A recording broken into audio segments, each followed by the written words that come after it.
बर्दाघाट। नमस्कार यहाँहरु उपस्थित सबैजनालाई नमस्कार। पत्रकार कृष्ण ढकालजी आज हाम्रो ठाउँको लागि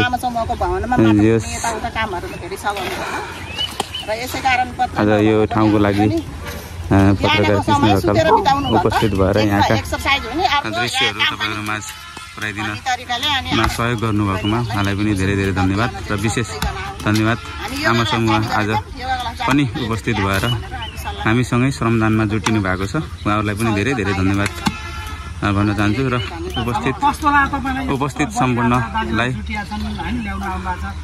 सम्पूर्ण यहाँ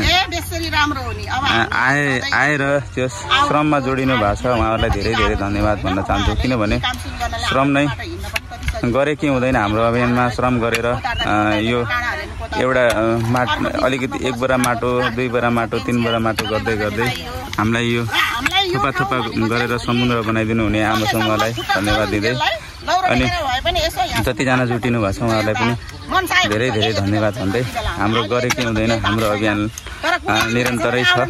नेपालको नक्सामा हाम्रो अब माटो चोर्ने कार्यक्रम छ। अरू सबै गाह्रो लगाएर सकिएछ।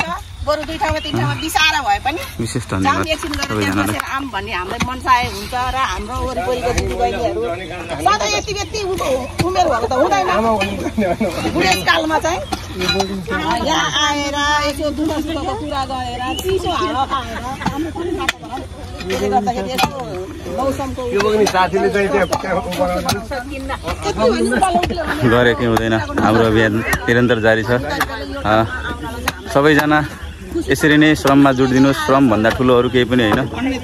मुखले गर्नुभन्दा श्रमले गर्नुपर्छ। मुख भनेको त्यस्तै हो, श्रम भनेको गरे के हुँदैन।